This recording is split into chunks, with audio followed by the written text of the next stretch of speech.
here I am in my car again. So it is Friday, July 12th. And I'm on my way home from work. I am going to like wine and cheese tasting at this place in Philly with my mom and my friend Chelsea and her mom.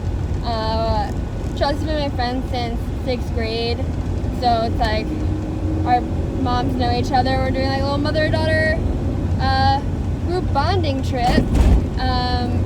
So the road is torn up, and there's just, you know, like manhole covers or those little pipes and stuff just really sticking out, and they're really not super avoidable sometimes, and you just hit them hard. It's really unpleasant. I'm also like yelling over the AC. Maybe I'll turn it down. Okay, I'll stop yelling now. So I'm doing that. I'm gonna drive home, then like turn around, get in a Lyft and go that, and then like go back home after. Tomorrow I'm really excited to go see Moulin Rouge on Broadway. Probably bought the tickets a year ago at this point. I would think I agreed to go to the show with Morgan like a year before that, if not a half a year, something. Shortly after it was announced, Morgan and I promised each other that we would go together. We got tickets when they came out. It's been like a year now, and we're finally going. It's my favorite movie of all time. I'm so excited, and I mean, obviously it's like a great cast. I mean, maybe not obviously if you don't know who's in it. I mean, I guess I only know that Aaron Tveit's in it, and that's all I'm judging it on. But Aaron Tveit's in it, and he is Christian, and yeah. Burps. It's really hot here now because I turned the AC off for you guys. So yeah, I'm about home now. Oh my god, we found a house. I didn't even give you guys a housing update. I think last I said I wasn't sure. Once again, this was in my summer goals video. I wasn't sure if I was gonna end up moving, and we did find a place that showed up online. It was in our price range. It met our requirements and then some, and we went and we just felt really good about it, and we're signing a lease. So I will be moving the last weekend in July. Why are there no parking spots? Because someone's saving them with a chair? So yeah, that's all the time I have to update right now. We're moving, doing some fun stuff tomorrow. I'm gonna vlog my trip to New York. And yeah, talk to you soon.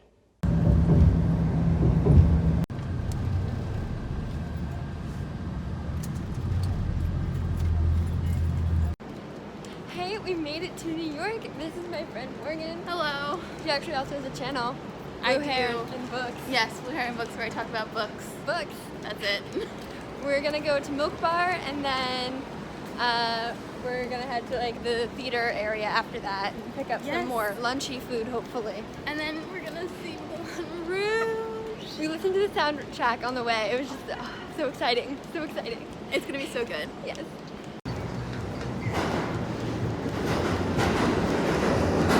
Oh, this is it. Yeah.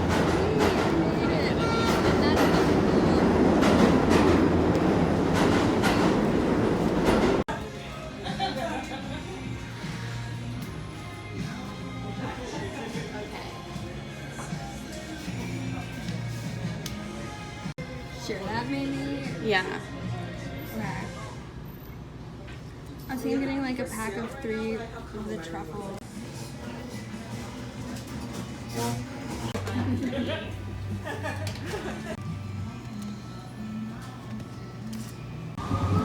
Okay. Ticket, Moulin Rouge. It's happening. This is where Kinky Boots was. Yeah, I remember. We're here. We're here.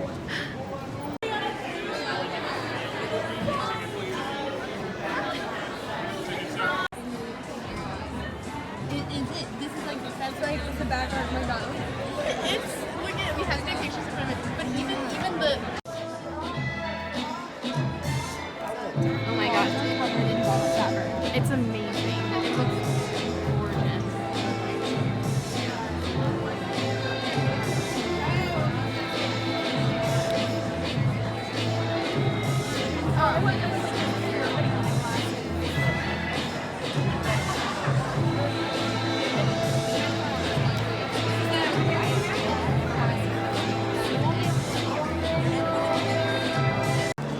It is so beautiful in here.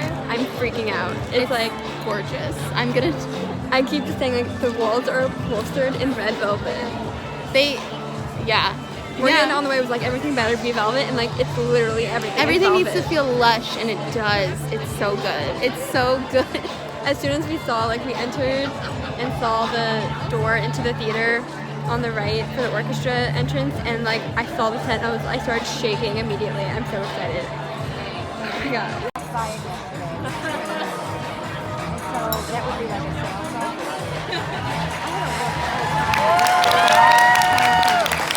But the guys that they're not really, out and about. They're running this really good. Anyway, so the way they're working on the shopping for the next 2 weeks, community liaison, but it's they want to market it in summer. Right to find the Broadway soundtrack and cry about it.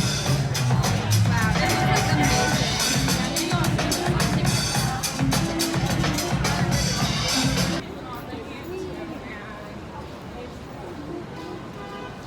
Okay, so we just saw the show, and It was really good. we Generally.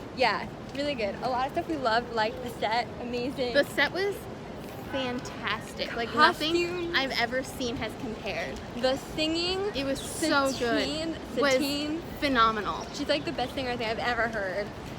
I Most also talented live. love Aaron Tveit. He did great. He did really great. There was There's So- a couple of questions. Okay, so Yeah, they changed some it's of the a music. jukebox musical, so they took some of the music, updated, brought in new stuff. They also built out the music, so there's a lot more musical it. numbers. There were some choices we did not love. They used a Katy Perry song, Firework and it was like maybe not the best. Satine's Emotional. character emotional development was the song Firework, and we were like, and that was after Shut Up and Dance. Shut Up and Dance and Raise Your Glass medley, which was also not great. But they had some really great additions too. Those There were was just not. a fantastic mashup of Bad Romance, Tainted Love, and Toxic. Yes. That was amazing. Yeah, we loved it. And then they made a weird plot choice at the end that we were suspect about. So, you know, if you don't want to know, then like, Yeah, but overall, A+. I really liked it. super great. Found the ending slightly frustrating and anticlimactic. They changed the Maharaja courtesan story and made it like a street wretch and Mob boss. a mob boss and a sailor instead of the penniless sitar player. Also, Toulouse was the director instead of in the show. Yes. And so Toulouse was almost in Christian's role, and then Christian actually played his part. It wasn't the narcoleptic Argentinian. I don't know. And so, and then at the end, he just like, the show wasn't, I'm like, spoiler alert, like I'm saying a spoiler alert, I'm gonna tell you what happened. If you wanna know what they changed.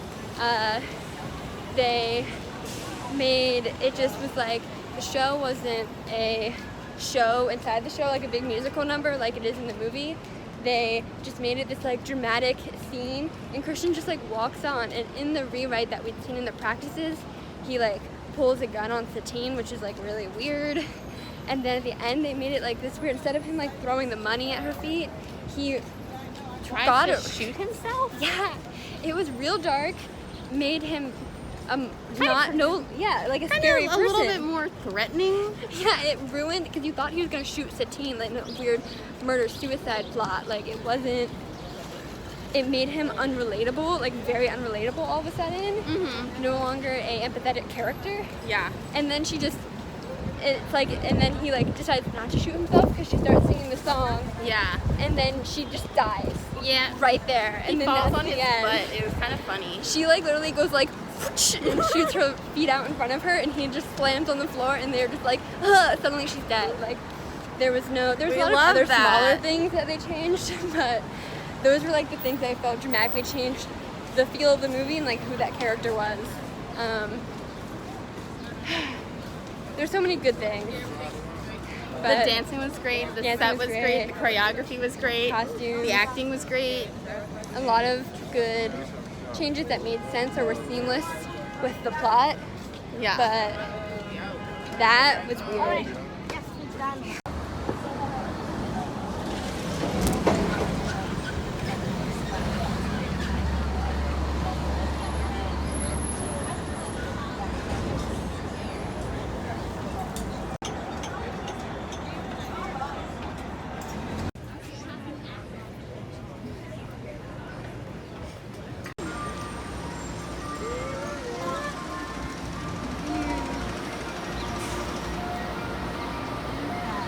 Like a honeycomb or something, or like a beehive.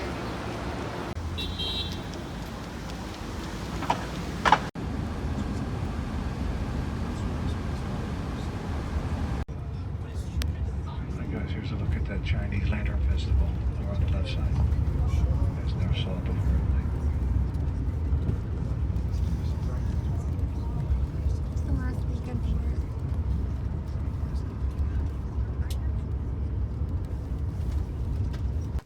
Hey, so I made it home.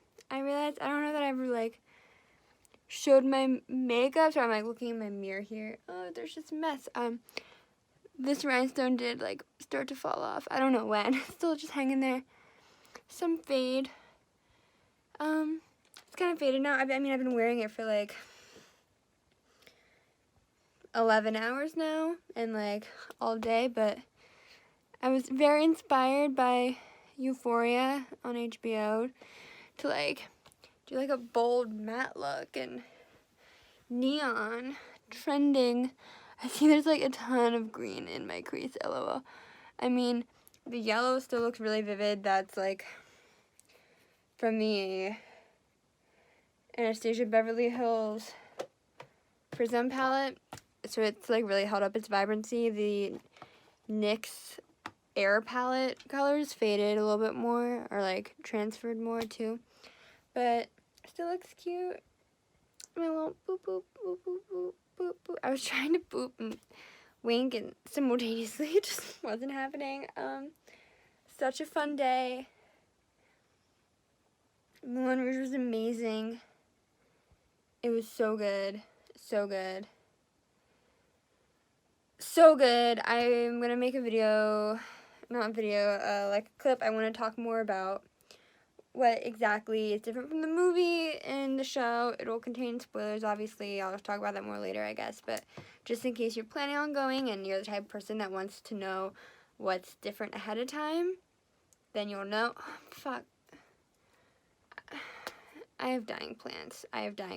It's just not, I don't know. I have dying plants. I don't like it, but it's not going well. So yeah, if you're the type of person like me, I know kind of going into shows that are adaptations from things I like, since in theory, like I already know how it ends, I like to know what they've changed because I have trouble with, like, sometimes I get distracted by it then during the show. So if you're someone who's like, oh, like, how close is it to the movie, or like, will you like it if you like the movie because things are different, then like, you'll know. And if you don't want to know, then you don't have to watch that part of the video. But I'll say good night now. It's 10 o'clock at this point. I left my house at 9:30. So yeah. Oh yeah, so it's more than 11 hours. That's almost 13 hours that I've been wearing this makeup. So yeah, okay. Bye. Good morning. It is Sunday, July 14th, I think. So it's the day after the show.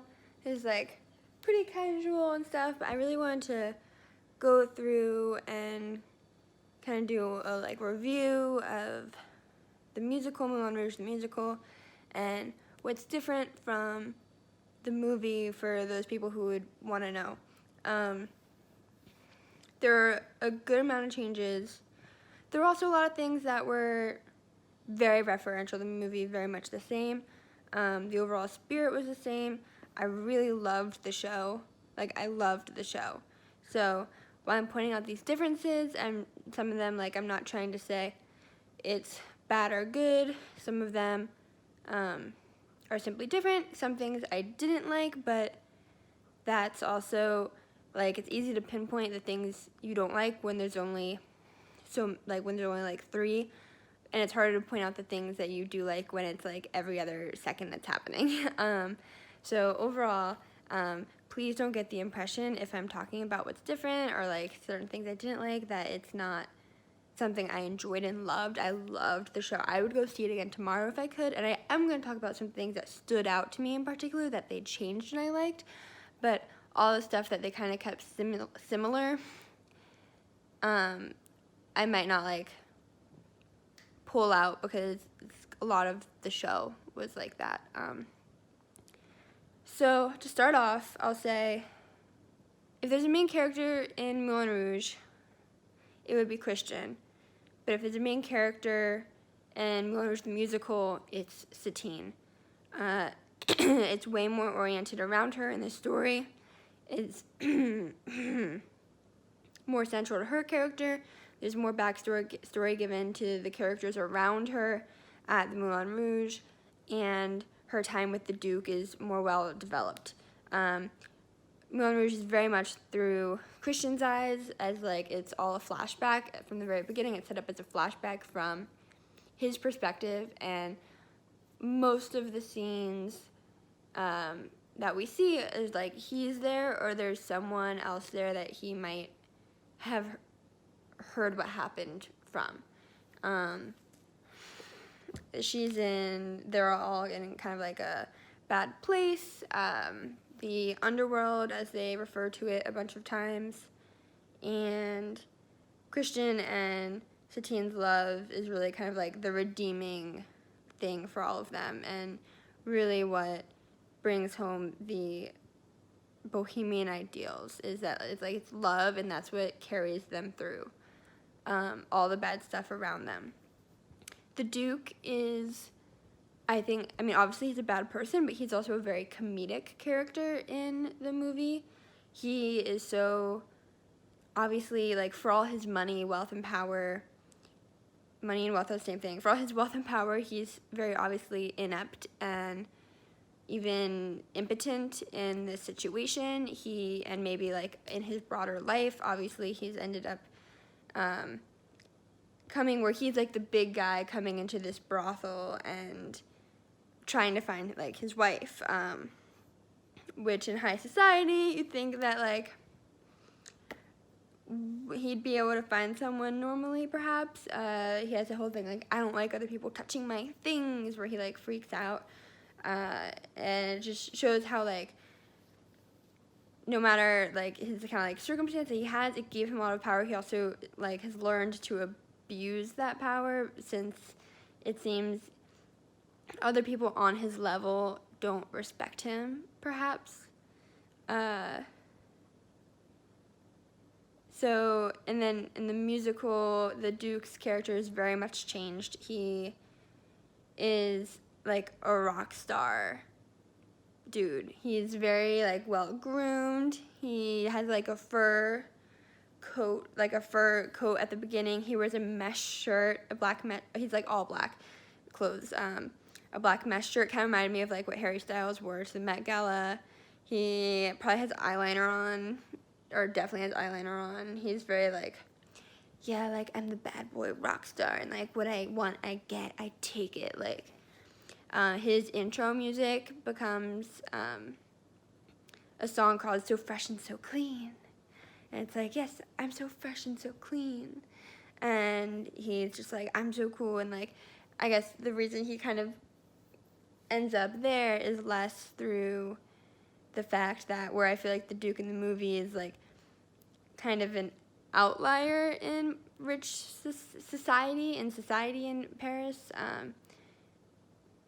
This guy is kind of like, I'm too like cool, like I'm alternative, like I am awesome and like edgy and bad boy, so like I'm gonna stand out from everyone else by doing things like a different way, being like with, you know, the underworld, like cool people, but like he still flexes his power on them constantly because he Ken. He doesn't come off as the like impotent dude that the Duke is in the movie. So more about other character developments. I went to the Duke a lot. Satine and Christian are definitely like the same people that we're familiar with from the movie. But as I said, if there's a main character in the musical, it would be Satine. She gets given a backstory. They made the whole troupe. It's kind of, they don't make the narcoleptic Argentinian the narcoleptic Argentinian. He has a name that was long and only said once. So I don't remember, but it's just like him and Toulouse, and Toulouse is given this backstory. He sings a song to Christian after Christian's like, I think I like love her, and Toulouse goes on about how he's known Satine since he was since like they were 13. They're old friends. He like loved her immediately. She was a whore on the streets. Her dad made her turn tricks, and she was just like 13. And she's worked her way up and gotten herself out of the like worst situation into the situation she's in now, and she doesn't want to risk losing it by someone like Christian coming in. The Moulin Rouge is much more of a family. In the movie, it's obviously like a place where they like get along and take care of each other, but they're very much using each other as well. They're still, I mean, at least like the main characters that we kind of see, which would be like Satine and Harold, and we get interactions with Nini. Harold, as much as he might like care about Satine, ultimately is using her to and manipulating her throughout the movie to like get what he wants. He keeps her sickness from her so that she can keep going, and then he like reveals it at the end to still get what he wants for her to perform. Nini, obviously, if you've seen the movie, she does not get along with Satine at all. She is the one who reveals to the Duke that she and Christian are together. She gives the game away. There's no real sisterhood there. And Satine wants to, she sings the song One Day I'll Fly Away, like she wants to leave the Moulin Rouge. It's not where she wants to be. Like she wants to be a respectable woman in society, or I mean, she wants to be an actress. I guess that wasn't really a respectable woman in society in the day, perhaps. There's still a lot of things on, but she didn't want to be there forever. That wasn't her life goal. She had bigger dreams to do more. But where she is, she sees it as like, this is where I could get, like, this is just a stepping stone, maybe. And Harold really much encourages that. We're like, yeah, like, if you keep working here, if you give the Duke what he wants, like, yeah, he can make your dreams come true. Like, he knows how to play her buttons. In the musical, the Moulin Rouge is almost going out of business. In the movie, it like is threatened. They may be short on money, but ultimately making it into a theater isn't something they need. It's more of a goal, at least is my understanding. In the musical, the Moulin Rouge is going to go out of business, and like if Satine can't make the Duke invest or like give money to support them, then like her whole family, it's like they refer to it as like a family environment, is going to like lose their home and be back on the streets, and like they can't risk that. So she's like, I'm gonna do this for my family. I'm gonna make this happen so you're all safe. Like, I love you guys.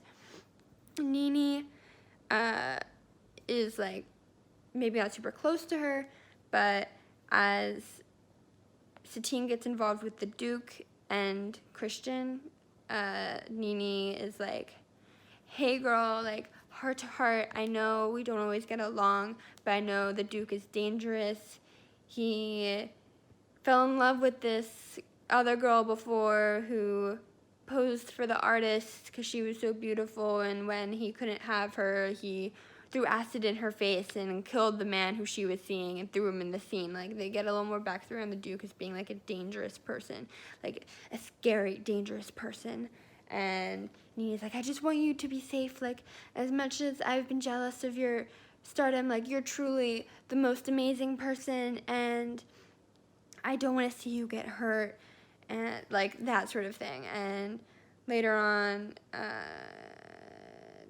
she's like, Satine's like, I haven't been feeling well, and they're like, you need to go to the hospital, like, go take care of yourself, go see the doctor, we want you to, you know, be well. And so Satine goes to the doctor. We find out later, it's not that it's revealed to Harold and he knows the whole time, and Satine's just like in the dark as to what's wrong. She knows, and then it's revealed at the very end. Satine, they see her coughing and like the blood, and they see it, and they're like, oh, Satine, like, what's wrong? You have the consumption. Wow, no, you can't die. Like, why did you keep this from us? You need to go to the hospital right now. Like, right now, you need to go. Obviously, I'm being melodramatic, but yeah, that's like the thing is they're like, everyone finds out right before the show that Satine has consumption, and they're all encouraging her to go to the hospital, but for her, she's like, no, I need to do this show to share Christian's music with the world and support the Moulin Rouge. Like, if it's the last thing I do, I'm gonna like go down with this ship and the people I love, which is very different from the movie. I understand why they made these differences, or made these choices. It definitely creates a more strong female character, a more female positive and alternative lifestyle positive. They had like some, I guess it's hard to say off the top of my head because they don't like explain these characters, or they had some like very much like there were men who were also in lingerie, might have been like trans or queer, gender fluid kind of characters that were also at the Moulin Rouge doing Moulin Rouge stuff. So it was really like oppressed people banding together to create a family, which is not the case. I mean, they're like misfits in the movie. It's like misfits and rejects sort of thing, but like none of them like trust each other. They're just kind of like there to like work together. So this being said, I've described a lot of additional character development that were supplied to characters surrounding Satine, and the Duke also got some more alone time. They, as I was mentioning earlier, like the movie is very much told through Christian's lens. There's actually a scene where just the Duke and Satine are alone, and they go on a date, and he shows her how he would take her into society life and buys her lovely dresses, and it really shakes her confidence. He's like, yeah, like, I got this brownstone for you. Like, you could live here now. Not a brownstone. In New York, you call them brownstones, but it's, a chateau. Like, he's like, this is the chateau I got you, and this is the nice things I got you. This is how I would make you a society woman. All your dreams would come true. You'd be taken care of. And it's not just an idea. He's actually doing it. And so that's definitely more development as far as the conflict for Satine. And then the jealousy that Christian experiences is triggered by some of that. I'd say Christian's kind of character development really, although it's not like, I guess, the greatest thing in the movie, like he is still just like the hopeless romantic, it really takes a back seat to all the other characters. I would say he's probably the least developed character, like main character that was in the show, which is interesting. Yeah, I would say that. Like, he's like the most kind of like one-dimensional, like, okay, like, yeah, he's the nice the nice dude from Ohio. He's from America in the musical. Oh yeah, he's the nice dude from Lima, Ohio who showed up, like, and yeah, he loves Satine, and he's just like a wholesome, nice dude. Ta-da! But then he does some really weird stuff at the end, which I will get into, but not right now. I'm trying to kind of move chronologically. Another difference inside, generally there was like scene order changes to make things fit better for like the musical arc, I guess. There were some that like I didn't really see the use of, but like that's fine. There were some that I thought were cool. They started right off with the Diamond Dogs with the Moulin Rouge song, Lady Marmalade. And we don't ever get like the kind of full Christian, the girl I loved is dead thing. It's not said that Satine dies at the end in the beginning. But he does go into like, after all the like crazy like opening number, which I understand why they made that first instead of like a little prologue. It really got the excitement going. It was like, wow. As soon as we walked in and saw the set through the like orchestra entrance doors, we started like shaking. It was like so exciting. The set was the most beautiful set I have seen ever. Not that I've seen like a bunch of shows, but I can't imagine there being a more beautiful set than that one. And they do like the kind of like Christian coming to like meeting the troupe, although it's only Toulouse and the Argentinian, not a whole group of people. And yeah, like that works. Another major change that I understand that they had to change something, but I don't understand why they ended up here. It's kind of like, this all kind of like leads to how the end of the show culminates at the climax. So they changed the plot in like Spectacular, the musical number from the movie and the name of the show. It does reference the song from the movie quite a bit, but also changes a lot. And one of the big changes in the plot is it's not the evil Maharaja and the courtesan in India, which I get that could have been culturally insensitive, but they changed it to like a street wrench and a sailor and a mob boss gangster as being the characters, which I did not like. I had trouble like pinpointing at first. I was like, I don't like that. Like, why did they change it? The other thing is so much better. And I'm like, but right, like there's kind of some issues. And then like me and when we were talking, she's like, but like we were like, oh yeah, like it's kind of, you know, the one thing is really glamorous and like luxurious, like royalty. A kind of better way to make it like French based and not take off of another culture would be like if they said it in like Versailles or something. It was like royalty still in with like the court, like Marie Antoinette. That would have been like an equally luxurious sort of dramatic flair that they could have used. That is more of an equal equivalent to the evil Maharaja and the courtesan and the penniless sitar player to a new version. This became, so we were really confused by that. I was like, how, this doesn't sound like it's going to be like the glamorous musical number at the end for like what plot they've kind of laid out. So like Christian's parallels is being like Cassie's the penniless writer, hopeless romantic. He's the penniless guitar player. So it's like he's still his kind of stereotype in the romanticized way. And she's the beautiful courtesan and the like royal Maharaja that Harold might like wish he was, but like also represents the Duke who's in power in society.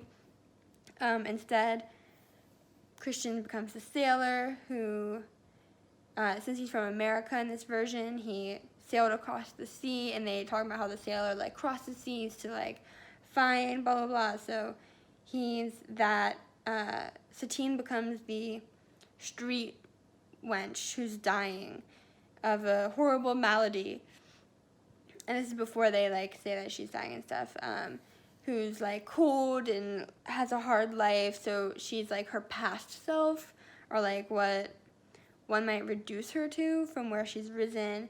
And then the Maharaja, or like Harold, plays the gangster mob boss, which is still a good kind of overlap between, but not really the musical Harold, because the musical Harold is much more of a family, creating a family sort of situation from what we hear, at least from the other characters.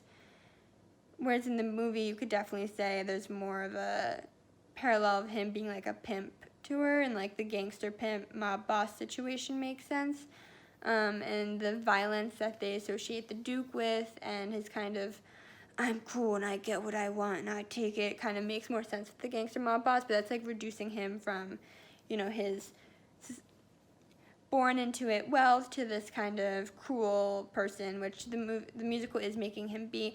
But overall, it's not like a glamorous situation. It's like instead of what they wish they were, or their kind of elevated selves, it's their lower, dirtier people, like their underworld sides to them. Christian plays the sailor instead of the Argentinian. Toulouse takes on the director role. Toulouse becomes a lot more of the speaker to the bohemian principle of freedom. He gets really upset with the Duke a lot, the Duke being like, I own you, and Toulouse being like, nobody owns me, and standing up a lot to that sort of power. It was very pointed. It gave him a lot of character development, although I will say I was kind of annoyed with Toulouse. When Christian says he loves Satine, and Toulouse sings a song about how he's always loved her but never admitted it because he was disabled and like she could never love him back. He tells Christian to, you know, go for it and tell her at even the chance that she would love him. And then later Satine shows up looking for Christian, and Toulouse is like, you need to let him go because you're stringing him along and you're going to choose the Duke, and like, so you just need to stop being mean to Christian and you should not be seeing him and blah, blah, blah. And I was like, whoa, like, Toulouse, you're like telling two different stories to two different people. I mean, I guess he like changed his mind through plot points, but it felt like it was really sudden. I don't know. It was like, whatever.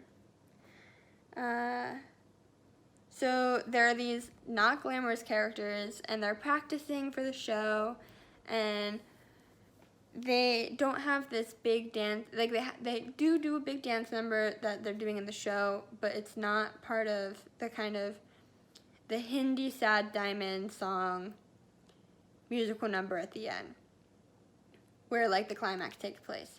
Where those kind of rehearsals are, they're doing this scene where she's kind of like, it's kind of like the thing where like she's being owned, the Maharaja. It's very similar to like the choreography in the movie where like Harold's like holding her and she's like, oh, and then like he's like, I own you, like you're bought and paid, and she's like, I have my shame. But it's very much like a parody of a dramatic melodrama moment. She's like, my shame, blah, blah, blah, blah, blah. And then Christian, in the part where they're rehearsing, it's like, you know, I have paid my whore, thank you for curing me of my ridiculous obsession with love. Turns into Christian like pulling a gun on Satine, and the character, the sailor, pulling the gun on Satine and being like if you love me, like die for me or something. I can't remember. It just like felt really ridiculous, and so they're practicing, and I was like, okay, like that's definitely different. That's not a big giant fun musical number. And then at the end, that translated to after Christian gets all mad and jealous and she makes him believe she doesn't love him, he like goes and gets like a real gun with real bullets, and then you think he's gonna do this murder-suicide situation, and it's really dark, and it makes you really not like Christian, who wasn't really developed, and he's supposed to stand for like the ideal of love, and I guess it is part of the, I can't really justify it. It doesn't make sense to me. Like, I can only think that they were thinking that it's kind of like how love can drive you mad, like representing the like downside of love, but it goes really extreme to like involve him like killing her or himself, especially compared to the movie where it's just like he hurts her with his words and like emotionally, but the whole gun thing was just like crazy. So like, yeah, it just goes into, it's not like they say like, oh, the Argentinian will play the role for you, but you don't even see the show happening before Christian shows up. Christian just kind of walks into the scene with her while she's on stage and pulls the gun on her, and I don't even think that, I can't even tell if the teen knows that it's a real gun or not, but like we kind of know, I think, because we like saw him go and buy the stuff, and he like points at her briefly, but then points at himself, and then she starts singing Come What May, and then he like puts the gun down, and they sing part of the song, and then she just dies right there. Like, they're in the middle of the song, and she like, boop, she's like, boop, and he hits the ground, and then she dies, and like, that's the end. There's no big fantastical kind of confusion between the Duke being involved and everyone else playing the part. It's just Christian is the danger himself, and then Satine dies, and I didn't like that particularly. It was really anticlimactic, I thought. Yeah, and I didn't like what that did to the character of Christian. Or just as like an example, I just didn't like it. Yeah. So now I'm gonna go through some of the musical changes. So starting from the beginning, they started off with Lady Marmalade and 'Cause You Can. They don't have Smells Like Teen Spirit in there. I imagine that they wouldn't have all the songs because like they might not be able to get rights to them. They did a lot of building out and adding musical numbers because it's a true musical, so that made sense. And they really leaned into the fact that it's like a jukebox musical, and brought music that's come out since then into the light. They had Toulouse and the Argentinian and Christian sing Royals combined with Tonight We Are Young, and I liked that. They did a lot more of that mashup style that we see in the beginning of the movie with those, like with the Smells Like Teen Spirit and Lady Marmalade and 'Cause You Can, where they're all like happening at the same time, and it's like super cool. They do lean into that and do that technique a lot more in the show, which I really enjoyed. So they did that with the Royals and Tonight We Are Young. Then they did another one. I'm not going to remember them all. They do Shut Up and Dance With Me combined with Raise Your Glass by Pink. And that's during the scene where Satine dances with Christian. Oh, Sparkling Diamond. Sparkling Diamond is next. So Sparkling Diamond still had the like it didn't have the French Are Glad to Die with Love. It started with the like Diamonds Are a Girl's Best Friend song. It included the Madonna moment. It added Beyonce's Single Ladies, If You Like Me, You Should Have Put a Ring on It for a lot of it, which I had mixed feelings about just because it's about getting married, but like it made sense. It was still good. Satine also, like, it just, her character, you know, had just entered, and I wasn't super familiar with how they were developed, like who they were making her versus the movie, and the kind of Beyonce attitude really fit her character better as they developed her through the show, and it made a lot more sense. Satine was definitely like a powerhouse voice. She was amazing. I was just, every time she was singing, I was floored. It was awesome. Then they went on to when Satine dances with Christian. They do Shut Up and Dance With Me and Raise Your Glass. I didn't like that one very much. I don't like the song Shut Up and Dance With Me. I haven't liked it for a long time before this show, and it's hard to say kind of whether it's like a personal thing or maybe just more of like my specific experience from like my age group, but there were a couple songs, including this one, that really pulled me out of the musical like experience. I feel like there's a word for it, but it made it like,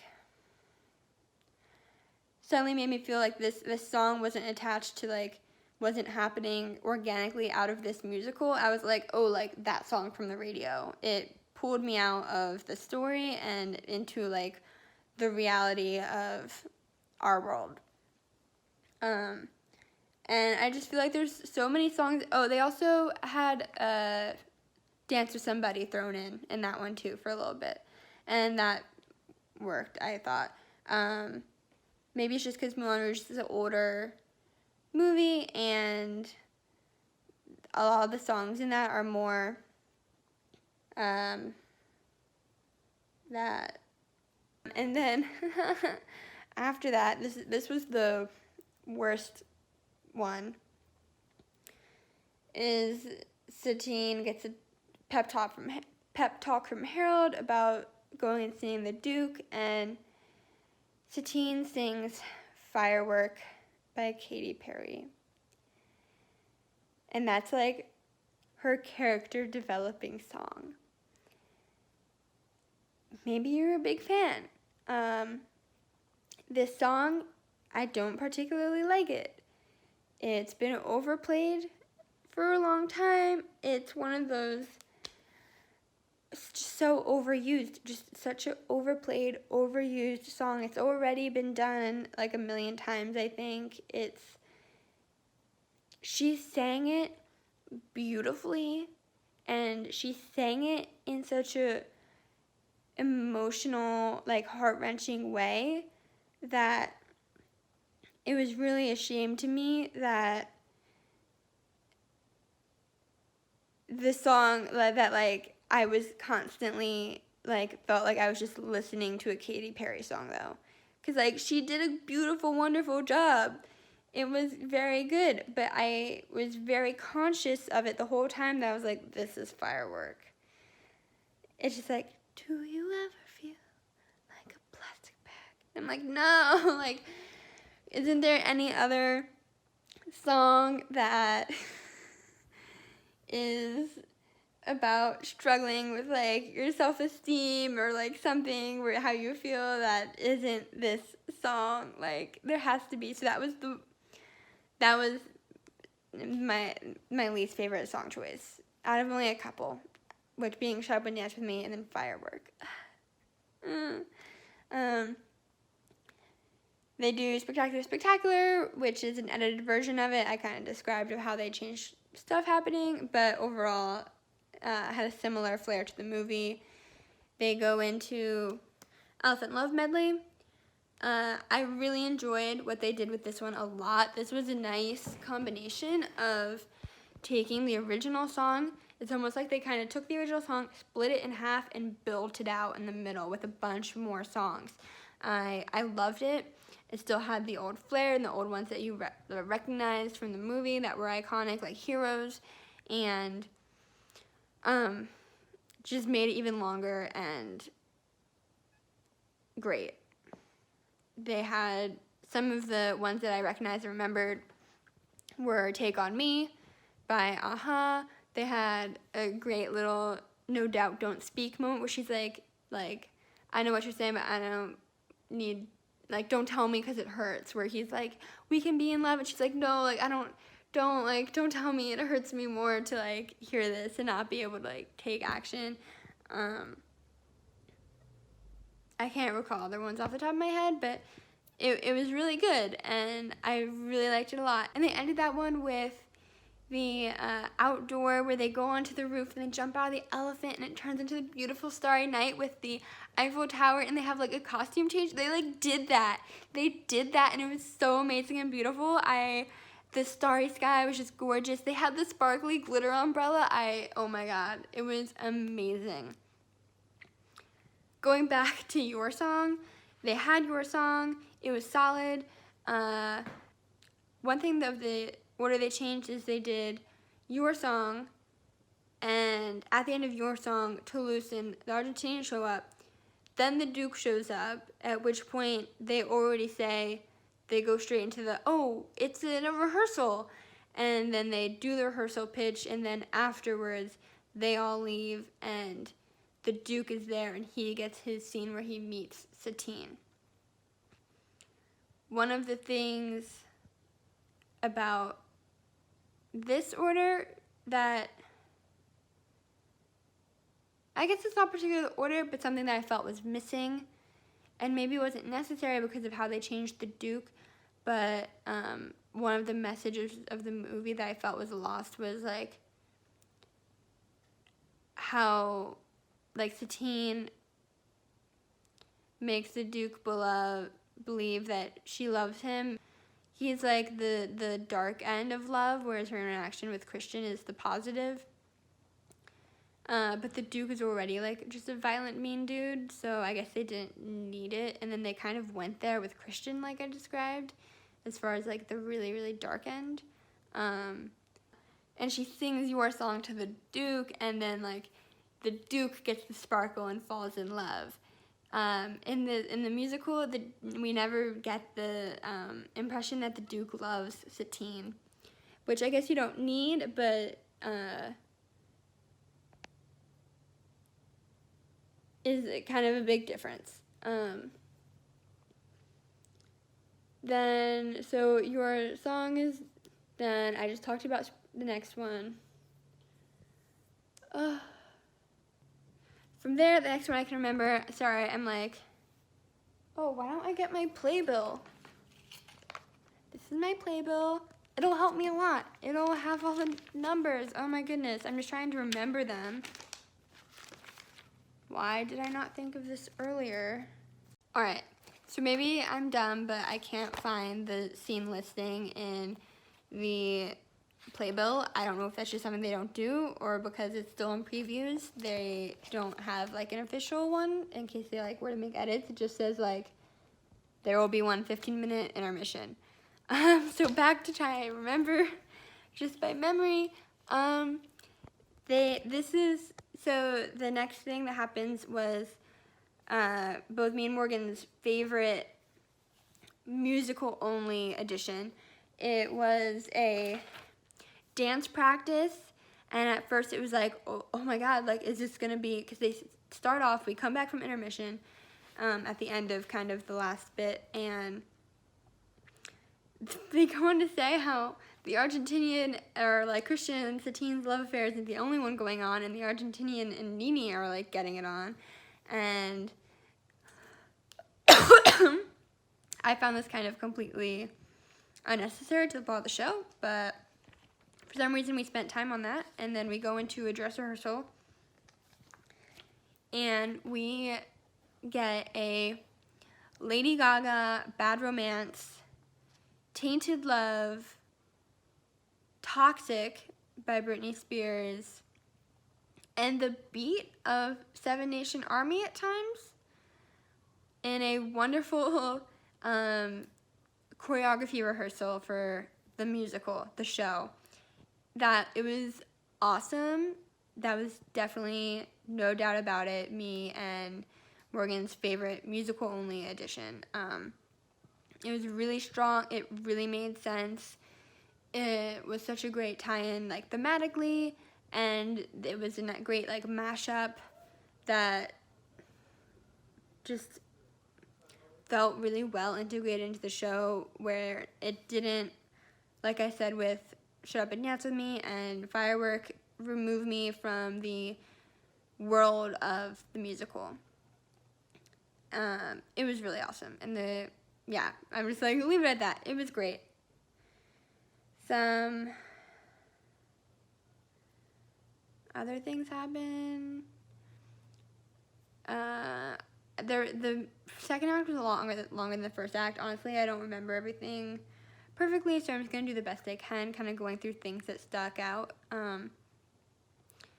With Satine's park date with the Duke, he sings Only Girl in the World by Rihanna to her, and it's like some of the words are changed slightly to edit it to be about how he wants her to like be his only girl in the world, and he wants her to treat him great because she knows that he's the only one that will like support and provide for her, and she wants him to like and he wants her to treat him like that hero. It worked really well. It worked really great. I liked it a lot. So they did the musical number, they did this park date situation. Christian gets really mad seeing Satine all dressed up in society clothes. That's when the she's not in love with you. I mean him happens is when he gets all mad about that. Nene doesn't say anything. He gets drunk on the like absinthe. This is where they do the green fairy scene. They do sing Children of the Revolution very briefly earlier on.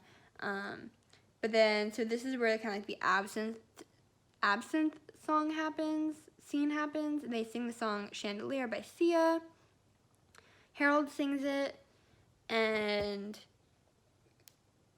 Christian chases around the green fairy, which is Satine in a costume, which is it's a really great costume. So he's like super drunk and angry, and then that goes into Roxanne, which they rearranged. I have some mixed feelings about this one too. This is my favorite song from the movie. They made it sung by, like, Christian sings Roxanne, not the Argentinian. He does not sing it. Christian sings it,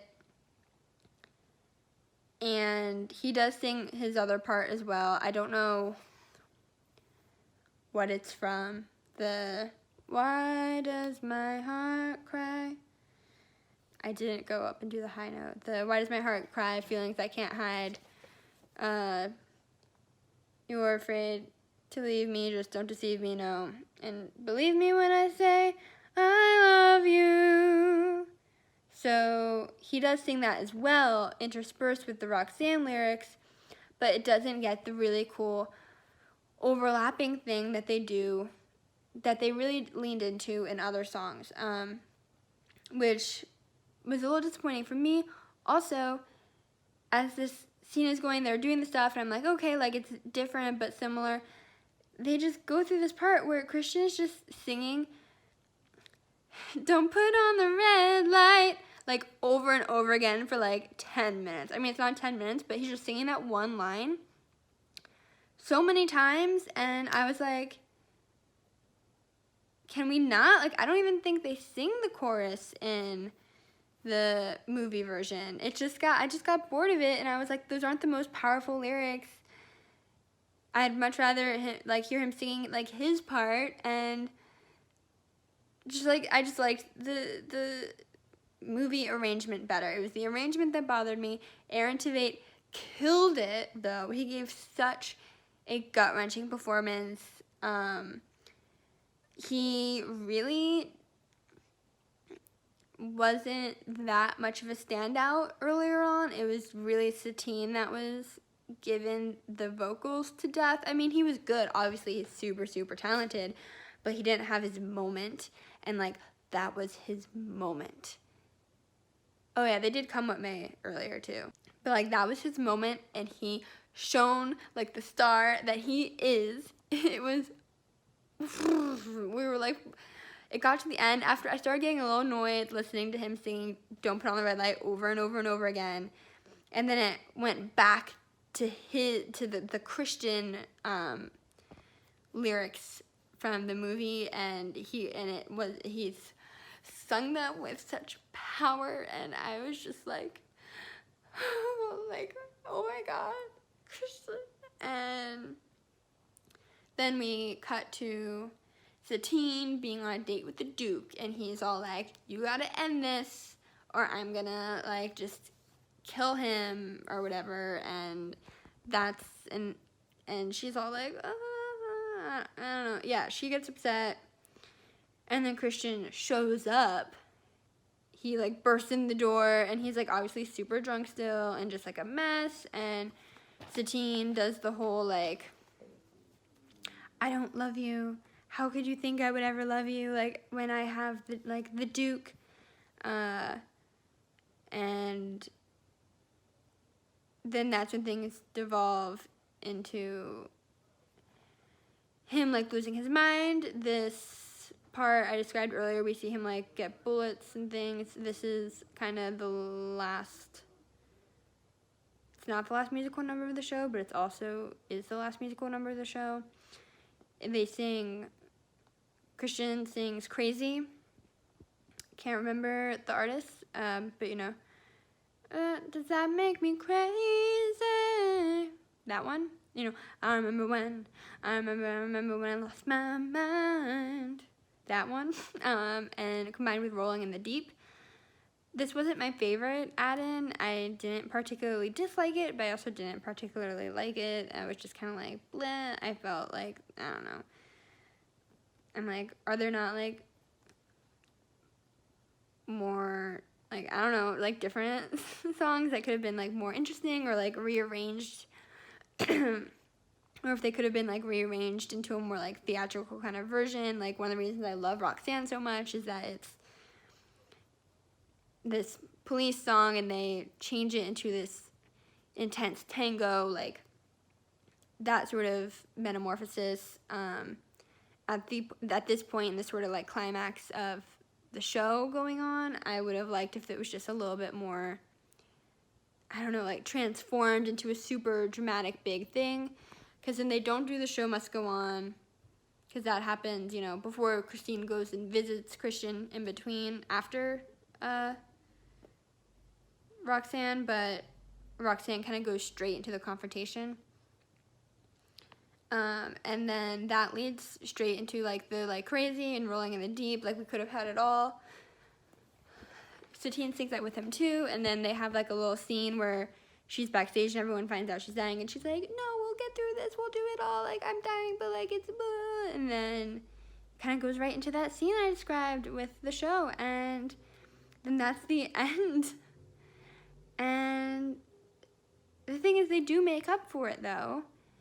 It was kind of an anticlimactic ending, but then when you think for like the bows, they start doing the bows and then they do this giant musical number, which is kind of like random songs. And it was awesome. Like it was an awesome grand musical number at the end to kind of like give you that big wow factor, since the climax didn't have it. After she dies, Christian does a little, she dies, after Satine, did I say Christian? After Satine dies, all the kind of like cast comes up and they're like, ooh, and wah, and like carry her off stage, and it's beautiful. They get the little like confetti fall that the movie has happening. They do, like the visuals were beautiful. They really were. The way like the set and the costumes and the lighting were utilized is just gorgeous. So she died, and then Christian has his little, she said the like, tell our stories so we can be together forever, and he does kind of his little typewriter spiel at the end. He doesn't say the exact words at the end of the movie, which like, is okay. Like, it's okay. Personally, I'm really attached to those words. Like, a story about the place, the people, and well, and like above all else, love, or a love that will live forever. He didn't say those exact words, which is fine, but I noticed. And he's like, yeah, and weeks turn into months, like days turn into weeks, weeks turn into months, and one day I began writing songs. He also is like a songwriter, not just a writer in the musical. And like those songs were like about us. I don't know, is what he says. And then yeah, and then they go into this like bows and giant musical number of fun, feel good stuff, which was great. But it's like I felt like I saw a big ending show-stopping musical number, but it was like actually after the musical, technically, like after the story ended. I don't know. You know what? I tried to be informational and I'm hungry now. So I just wanted to show you also like what I got from the merch. They had a lot of items. But like, well, this isn't merch, this is just the playbill. That's what it looks like. Side note too, in my experience, they don't come out after Saturday matinee. They only do the stage door for the evening show because that's when like they leave. So we were fully prepared to not do a stage door and we're fine with it. And then we got outside and there's people lined up and they have the barrier set up and a guard out there. So it looked like they were gonna do a stage door, which I was like, oh wow, that's really interesting. That would be surprising, but it looks like they're all set up for it because I've been there, I've done the stage door thing before where I've seen a Saturday matinee and then stayed outside and waited until after the Saturday night show to make sure I got the autographs. This is for when I went to like see How to Succeed in Business with Daniel Radcliffe and Kinky Boots with Brendan Urie. Those times they didn't have the barrier set up after the matinee. These were both at the Al Hirschfeld Theater as well, so it would be the same thing. And I just saw Kinky Boots last summer. So at the time of the matinee, they didn't have the barrier set up and stuff. And for what I think is a reasonable reason that if they aren't gonna do the stage door, it might mislead people into thinking you are because it looks like you're set up for it. And so we decided that they probably were, and they did come out, but they just kind of, if the barrier was probably like 20 feet long or so that they had set up, and the guard and people were lined up all along it. They walked through, they signed, they spent maybe 5 minutes signing some at one end, which was the opposite end that me and Morgan were on, and then went inside. And one ensemble member stayed out and kind of went down the line signing more, which was really nice of him to take the time to do that.